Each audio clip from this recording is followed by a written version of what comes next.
Anime dads usually fall into the category of deadbeats, absentee, or just plain evil. Yeah, I mean, they've kind of given fatherhood a very bad rap.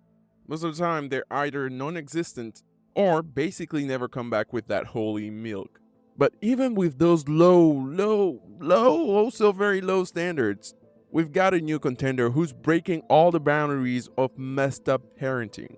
Kenjaku, previously known to Gojo as Geto. But hold up, let's level set. We've had our fair share of bad anime dads. The eternal I got a huge rod up my ass, and Devore. I've never seen this dude laugh. The guy set his own son on fire. That's one. Hold on, I'm still cooking. Then we've got Raza, who put a demon in his first son, then tried to assassinate him, but it was too much of a that word to do it himself. And don't even get me started on Vinsmoke, who turned his kid into living weapons and emotionally scarred Sanji for life, so much so that he became a pervert too. And their shoe thurker from Full Metal is Siko, who literally transmuted his daughter and dog into a mini Bigfoot. And Yujiro Hamna, the dude is so obsessed with strength that he had a kid with a woman, had her train the kid just so the kid can challenge him one day. I aspire to be this level of dedicated to my craft of beating people. Okay, starting to see the pattern here. These dads have one thing in common. They breed to create kids they can use for their own twisted agendas. But Kenjaku took this nicely trained anime authors have and elevated it to a whole new level of perverse. Kenjaku is a perv. Now, before you clench your derriere and say I'm going too far by calling Kenjaku a perv, hear me out. This guy didn't just settle into bad parenting. He took it up a notch by literally becoming a woman to do the job himself. He possessed a woman's body just so he could give birth to a kid designed to be a pawn in his grand apocalyptic scheme. That's not just a manipulative dad, that is an unhinged, premeditated level of calculated evil that's off the rails. And yes, I meant the pun. He literally got railed to make this happen. Kenjaku truly is the most unholy being in manga deadbeat dads. The MMD awards goes to him. He's something else.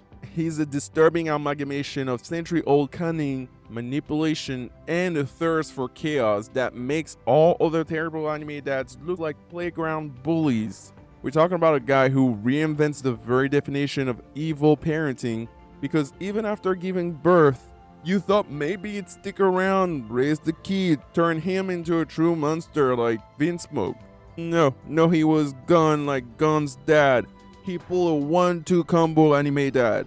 First off, before Kenjaku decided to do some body swapping and turn himself into a woman to birth Yuji, he had another deranged experiment.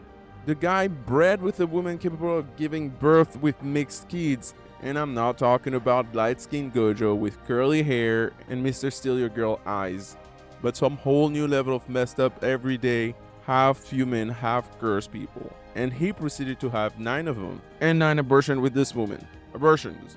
He wasn't even done there. He kept the non-alive fetuses, that's how you say it? Whatever. In tubes, like some demented form of cryopreservation. 3 of them came back to life, and 1 ended up being killed by his own brother. Although they didn't know, there's another one who developed a technique that took him 150 years to master, just because he hated Kenjaku that much. I mean, can you blame the guy? This isn't some mad dad trying to create the perfect little league player. This is a mad scientist level of sadism mixed with an apocalyptic vision, and it's been stewing for 1,000 freaking years. Now let's place this next to our other bad anime dads. Endeavor? The guy might have emotionally scarred his kids, but he never created life form only to casually abort them and then store them into tubes. Endeavor only pushed them to burn themselves. And let's take Raza, who tried to have Gara killed, but didn't go to these extremes. And if we look at Shu Tucker, that guy might have created a chimera out of his own daughter and dog, but at least that abomination didn't come out 150 years later with a technique specifically designed to kill him. And speaking of techniques, let's revisit one of those tube kids who developed the skill for over a century and a half. This kid never learned how to tie his shoes because he was never born. This is a being full of hate, so desperate for revenge that he actually spent 150 years perfecting a skill just to get back at his father. So if you think your teenage rebellion was intense, try a century and a half of pure, unadulterated spite. And what about Yuji Hamna? Sure, he pushed his son into throwing himself into death matches to make himself stronger, but he did not engineer him to be a guinea pig for an experiment that took a century and a half to perfect. That's not tough love. That's planning ahead on a cosmic level of messed up. So I'm not gonna mince my words. Kenjaku is not your garden variety bad dad. This guy is a megalomaniac with a side of sadism, maybe a masochist, with a dash of pure go-getter genius. His sick experiments make even the worst anime dads look like candidate for Father of the Year. And if you weren't convinced before, let this new intel sink in. Kenjaku is a perv. Alright, if you manage to keep your lunch down so far, that's good. You don't need to see a therapist. That's pretty standard for anime. Just a little extra though. Either way, let's soldier on and click on that sub button. Now we've already established that Kenjaku is a monstrosity on legs when it comes to his twisted experiments with human and cursed lives. But remember, all of this culminated in his decision to become a woman himself and give birth to Yuji. That's right, Yuji, our poor protagonist, born out of not love, not even biological happenstance. Maybe yes, because he was technically a woman, but as a deliberate, premeditated act of malevolence. Kenjaku spent 1,000 years cultivating techniques, manipulating life forms, and even going through the 9th cycle of hell in the form of 9 kids, which weren't really kids, all to lay the groundwork for Yuji. I mean, do you know how sinister you have to be to set this Planned Parenthood that far? Most people don't even stick to their diet for a month. I have been dieting for the past 15 years. It's not working. And this guy has been plotting for a whole millennia. Now, what really gets me is the meticulous, calculated nature of all of it. Yuji wasn't born out of an oopsie moment. He was part of a carefully orchestrated plan that involved centuries of groundwork, cursed womb, and intergenerational therapy sessions. Here, to give you some perspective, after 1,000 years or so, a few screws got loose, he took matter in his own hands, bent over, got railed, announced to his lover, "We're pregnant," went through morning sickness, craving pistachio ice cream at 3 a.m. in the morning, and finally pushed a human being out of his newfound gestative pouch. And before you say, "Sure, it might blow your mind, and I'm personally not surprised. There's plenty of people who don't give a about gender and wouldn't care what set of genitals they have, or have a very detached idea of gender to begin with.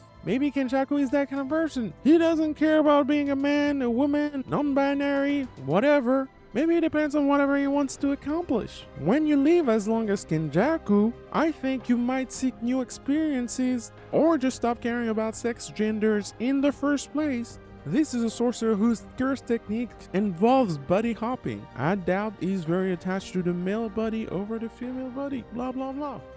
That is precisely why he's a perv. It is not about gender fluidity. It's about the fact that Kenjaku's actions distort the very essence of childbirth, an act that's usually the result of sexual union between two decently willing parties. Hopefully he was not into BDSM. His manipulation of the reproductive process for his nefarious ends takes something inherently intimate and turns it into a tool for evil. That's violating a societal form in a sexual context, making it perverse.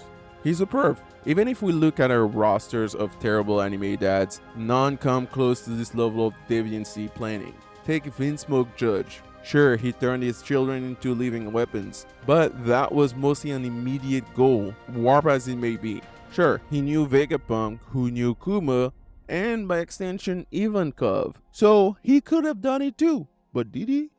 No, he did not, because he has some, what do you call those? Bar?